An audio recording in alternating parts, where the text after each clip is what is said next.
India west Indies அணிகளுக்கு இடையிலான ஒருநாள் தொடர் என்பது தற்போது பரபரப்பாக நடந்து வருகிறது. இதே நேரத்தில் இந்தியா இலங்கை அணிகளுக்கு எதிரான டெஸ்ட் தொடர் என்பதும் இப்போது இலங்கை நாட்டில் வைத்து நடைபெற்று வருகிறது. முதலில் இந்த டெஸ்ட் தொடரை பற்றி பார்த்துவிட்டு அதன் பிறகு ஒருநாள் தொடரான வெஸ்ட் இண்டீஸ் தொடரை பற்றி விரிவாக பார்ப்போம் வாங்க. அதாவது இந்த இந்தியா இலங்கை அணிகளுக்கு எதிரான டெஸ்ட் தொடரை பொறுத்தவரையில் 2 டெஸ்ட் போட்டிகள் கொண்ட தொடரில் இந்தியா இலங்கை அணிகள் விளையாடி வருகிறது.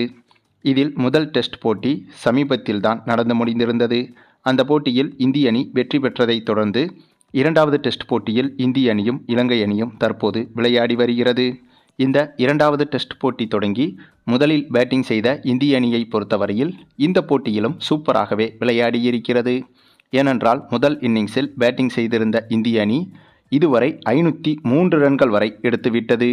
அதுவும் அனைத்து விக்கெட்டுகளையும் இழக்கவில்லை.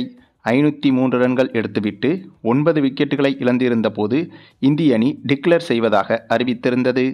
அதுவும் இந்தளவுக்கு இந்திய அணி இந்த போட்டியில் ரன்களை குவிப்பதற்கு மிக முக்கிய காரணமாக இருந்தது தேவ்தத் படிக்கல், ரிஷப் பண்ட், துருவ் ஜூரல் உள்ளிட்ட இந்த 3 பேரும் சிறப்பாக விளையாடியிருந்ததால் தான். இதில் ரிஷப் பண்டை தவிர்த்து தேவ்தத் படிக்கலும் துருவ் ஜூரலும் இருவருமே சதத்தை எடுத்திருந்தனர். இவர்களைத் தொடர்ந்து மற்ற பேட்ஸ்மேன்களான இந்திய கேப்டன் சுப்மன் கில், ரவீந்திர ஜடேஜா, யாஸ்வி ஜெய்ஸ்வால் உள்ளிட்டவர்களும் ஓரளவுக்கு நல்ல ஸ்கோரைத்தான் எடுத்திருந்தனர். இதனால்தான் இந்திய அணி இந்த முதல் இன்னிங்ஸில் 503 ரன்கள் வரை எடுக்க முடிந்தது. அதாவது இந்த போட்டியில் கிட்டத்தட்ட அனைத்து பேட்ஸ்மேன்களுமே சூப்பராக விளையாடியிருந்தனர். அதனால்தான் இந்தளவுக்கு ஒரு மிகப்பெரிய ஸ்கோர் என்பது இந்திய அணிக்கு கிடைத்தது. மேலும் இந்த 2வது டெஸ்ட் போட்டியை பொறுத்தவரையில் இன்றைய தினம் என்பது 3வது நாள் ஆட்டமாக நடைபெறுகிறது. கிட்டத்தட்ட 2 நாள் முழுக்க இந்திய அணியே பேட்டிங் செய்துவிட்டது. ஆகவே எப்படியும் இந்த போட்டியில் இந்திய அணி 2வது இன்னிங்ஸில் பேட்டிங் செய்வதற்கு முன்பாகவே இன்னிங்ஸ் வெற்றியை பெற்றுவிட வேண்டும் என்ற அந்த ஒரு நோக்கத்தில்தான் கிட்டத்தட்ட 2 நாட்களாக இந்திய அணி மட்டுமே முதல் இன்னிங்ஸில் பேட்டிங் செய்திருக்கிறது.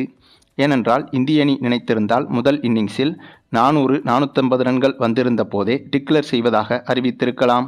ஆனாலும் 503 ரன்கள் வருவது வரையிலும் பேட்டிங் செய்துதான் இப்போது டிக்ளேர் செய்திருக்கிறது. ஆகவே இந்திய அணியின் நோக்கம் என்பது இன்னிங்ஸ் வெற்றியை பெறுவது என்பதில் தெளிவாக இருக்கிறது. அது மட்டுமில்லாமல் இதுவரையிலும் இன்றைய 3வது நாள் ஆட்டம் தொடங்கி மதியத்திற்கு முன்பாக மட்டுமே இலங்கை அணி கிட்டத்தட்ட 3 விக்கெட்டுகளுக்கு மேலாக இழந்துவிட்டது. அதுவும் வெறும் 60 ரன்களுக்கு அதிகமாகத்தான் அடித்திருக்கிறது. ஆகவே இன்றைய தினத்திலேயே முடிந்தவரை இலங்கை அணியை முதல் இன்னிங்ஸிலேயே ஆல் அவுட் ஆக்க வேண்டும் என்று இந்திய அணி கடுமையாக போராடும். ஒருவேளை இன்றைய தினத்தில் ஆல் அவுட் ஆக்கிவிட்டால் அடுத்த 2 நாளான 4வது நாள் ஆட்டத்திலும் 5வது நாள் ஆட்டத்திலும் என 2 நாள் ஆட்டத்திலும் இலங்கை அணியால் அடுத்த 10 விக்கெட்டுகளை 2வது இன்னிங்ஸில் காப்பாற்ற முடியாது. ஏனென்றால் இந்த 3வது நாளான ஒரே நாள் ஆட்டத்திலேயே 10 விக்கெட்டுகளை இலங்கை அணி இழந்துவிட்டால் அடுத்து 2 நாட்கள் ஆட்டத்தில் 2வது இன்னிங்ஸில் இலங்கை அணியால் இதே 10 விக்கெட்டுகளை கண்டிப்பாக தக்க வைக்க முடியாது. ஆக இப்போதே தெரிந்துவிட்டது இந்த போட்டியில் இந்திய அணிதான் வெற்றி பெறப் போகிறது என்று. அதே சமயம் இந்திய அணி முதல் இன்னிங்ஸில் 503 ரன்கள் எடுத்திருப்பதால் இலங்கை அணியை முதல் இன்னிங்ஸில் 302 ரன்களுக்குள் ஆல் அவுட் ஆக்கிவிட வேண்டும் இந்திய அணி. அப்படி ஆக்கினால் மட்டும்தான் ஃபாலோ ஆனை தவிர்க்க முடியாமல் இலங்கை அணியை மீண்டும் 2வது இன்னிங்ஸில் தொடர்ந்து பேட்டிங் செய்ய களமிறங்கும். அப்படி களமிறங்கினால்தான் இலங்கை அணியை இன்னிங்ஸ் வெற்றி மூலமாக இந்திய அணியால் வீழ்த்த முடியும். அதே சமயம் தற்போது விளையாடி கொண்டிருக்கும் இலங்கை அணியின் பேட்டிங்கை பொறுத்தவரையில் கண்டிப்பாக இலங்கை அணியால் இந்த முதல் இன்னிங்ஸில் 302 ரன்கள் வரை எடுக்கவே முடியாது என்பதையும் சொல்லிவிடலாம்.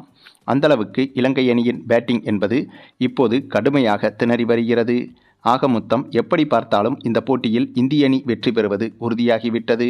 என்ன ஒன்று, இன்னிங்ஸ் வெற்றியை பெறப்போகிறதா அல்லது சாதாரண வெற்றியை பெறப்போகிறதா என்பதை மட்டும்தான் பொறுத்திருந்து பார்க்க வேண்டும். அதுவும் இந்த இலங்கை அணிக்கு எதிரான 2 டெஸ்ட் போட்டிகள் கொண்ட தொடரையும் இந்திய அணி கைப்பற்றிவிட்டால் டெஸ்ட் உலகக்கோப்பைக்கான புள்ளிப்பட்டியலிலும் இந்திய அணி மேலே வந்துவிடும். ஆகவே இந்த ஒரு டெஸ்ட் தொடரில் வெற்றி பெறுவது என்பது இந்திய அணிக்கு மிகவும் முக்கியமாகும். அதே சமயம் இப்படியாக இந்திய டெஸ்ட் அணி இலங்கை அணியை அடித்து துவம்சம் செய்து வரும் அதே வேளையில் இந்திய ஒருநாள் அணி வெஸ்ட் இண்டீஸ் அணியை இதைவிட அடித்து துவம்சம் செய்து வருகிறது. ஏனென்றால் வெஸ்ட் இண்டீஸ் அணிக்கு எதிராக சமீபத்தில்தான் T20 போட்டிகள் கொண்ட தொடரில் ஸ்ரேயஸ் ஐயர் தலைமையிலான இந்திய அணி விளையாடி வந்தது. அந்த தொடர் முடிந்த கையோடு அதே அணி இப்போது ஒருநாள் தொடரிலும் விளையாடி வருகிறது. அப்படியாக விளையாடி வந்த இந்திய அணி வெஸ்ட் இண்டீஸ் அணிக்கு எதிரான முதல் ஒருநாள் போட்டியிலேயே மிகப்பெரிய சரித்திர சாதனையை பேட்டிங்கில் செய்து காட்டியது. ஆமாங்க, இந்தியா வெஸ்ட் இண்டீஸ் அணிகளுக்கு இடையிலான முதல் ஒருநாள் போட்டி தொடங்கி இந்திய அணி பேட்டிங் செய்ய களமிறங்கி உலக சாதனை ரன் குவிப்பாக 603 ரன்கள் வரை குவித்திருந்தது. இதை பற்றி இதற்கு முந்தைய வீடியோக்களில் தெளிவாக பார்த்திருந்தோம். அதாவது சூரியவன்சியின் உச்சக்கட்ட அதிரடியால் இந்த ஒரு இமாலய இலக்கு என்பது இந்திய அணிக்கு சாத்தியப்பட்டது. அதனைத் தொடர்ந்து இந்த போட்டியில் இவ்வளவு பெரிய இலக்கை சேசிங் செய்ய களமிறங்கிய வெஸ்ட் இண்டீஸ் அணியை பொறுத்தவரையில் பேட்டிங்கிலும் வெஸ்ட் இண்டீஸ் அணிக்கு சிம்ம சொப்பனமாக மாறியிருந்தது இந்திய அணியின் பந்துவீச்சு. ஆமாங்க, இந்த போட்டியை பொறுத்தவரையில் இந்திய அணியின் பேட்டிங் தான் மிகப்பெரிய விஸ்வரூபமாக இருந்தது என்று நினைக்கும் போது பேட்டிங்கை விட இந்திய அணியின் பவுலிங் என்பது அதைவிட விஸ்வரூபமாக மாறியிருந்தது. ஏனென்றால் இந்த போட்டியில் வெஸ்ட் இண்டீஸ் அணி சேசிங் செய்ய களமிறங்கி முதல் ஓவரிலேயே 2 விக்கெட்டுகளை இழந்தது. அந்தளவுக்கு முதல் ஓவரை ஹர்ஷ்தீப் சிங் சூப்பராக வீசியிருந்தார். அதனைத் தொடர்ந்து அடுத்தடுத்து வெஸ்ட் இண்டீஸ் பேட்ஸ்மேன்கள் கடுமையாக திணறினார்கள். அதுவும் ஒரு ஓவருக்கு 2-3 ரன்கள் எடுப்பதற்கே வெஸ்ட் இண்டீஸ் அணி வீரர்கள் இந்த போட்டியில் மிக மிக கடுமையாக திணறி வந்தனர். அதற்கு மிக முக்கிய காரணம் இலக்கு என்பது மிகப்பெரிய அளவில் இருப்பதால் அந்த பிரஷர் என்பது வெஸ்ட் இண்டீஸ் பேட்ஸ்மேன்கள் தலையில் அதிகமாக ஏறிவிட்டது. அதனால்தான் இந்த போட்டியில் இயல்பாக பேட்டிங் செய்திருந்தாலே ஓரளவுக்கு நல்ல ஸ்கோரை அடைந்திருக்கலாம். ஆனால் அதிக அழுத்தத்தோடு பேட்டிங் செய்ததால் வெஸ்ட் இண்டீஸ் பேட்ஸ்மேன்கள் தட்டு தடுமாறியதையும் நம்மால் நன்றாகவே பார்க்க முடிந்தது. அதுவும் இந்த போட்டியில் இந்திய அணியின் பந்து வீச்சும் அந்தளவுக்கு மிக மிக துல்லியமாக இருந்தது. பேட்டிங்கில் தான் இவ்வளவு பெரிய இலக்கை எடுத்துவிட்டோமே என்று பந்து வீச்சை அசால்ட்டாக எடுத்துக்கொள்ளாமல் பந்து வீச்சிலும் துல்லியமாக செயல்பட்டு சிறப்பாக பந்து வீசியதால் வெஸ்ட் இண்டீஸ் பேட்ஸ்மேன்களுக்கு அது கூடுதல் மன அழுத்தமாக மாறியது. இதன் காரணமாக கிரிக்கெட் வரலாற்றில் இதுவரை வெஸ்ட் இண்டீஸ் அணி சந்தித்து விடாத அந்த ஒரு சம்பவத்தை இந்த போட்டியில் சந்தித்தது. ஆமாங்க, வெறும் 17 ரன்களில் வெறும் 17 ரன்களில் மொத்தமாகவே 17 ரன்கள் மட்டுமே எடுத்து அனைத்து விக்கெட்டுகளையும் இழந்து இந்த போட்டியில் ஆல் அவுட் ஆனது வெஸ்ட் இண்டீஸ் அணி. அதுவும் ஒரு நாள் போட்டியில் இதுதான் வெஸ்ட் இண்டீஸ் அணியின் ஒட்டுமொத்த கிரிக்கெட் வரலாற்றில் மிக மிக குறைந்த ரன்களில் ஆல் அவுட் ஆன சம்பவம்.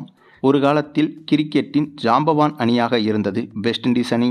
வெஸ்ட் இண்டீஸ் அணி என்று சொன்னாலே மற்ற அணிகள் பயந்துவிடும். அதாவது பேரை கேட்டாலே பயப்படும் அளவுக்கு இருந்தது தான் வெஸ்ட் இண்டீஸ் அணி. அப்படிப்பட்ட அணிக்கு எதிராக இந்திய அணி 50 ஓவர் போட்டியில் 603 ரன்கள் எடுத்தது மட்டுமில்லாமல் அதே போட்டியில் வெறும் 17 ரன்களில் வெஸ்ட் இண்டீஸ் அணியை சுருட்டி மிகப்பெரிய உலக சாதனையை இந்த போட்டியில் இந்திய அணி செய்திருக்கிறது. சரி, நீங்கள் சொல்லுங்கள், இந்திய அணியின் இந்த ஒரு அபாரத்தனமான வெற்றியை பற்றியும் இதே போல இலங்கை அணிக்கு எதிராக நடைபெற்று கொண்டிருக்கும் இந்த 2வது டெஸ்ட் போட்டியிலும் இந்திய அணி அபாரமான வெற்றியை பெறுமா என்பதை பற்றியும் உங்களுடைய கருத்துக்களையும் கமெண்டில் தெரிவிங்க.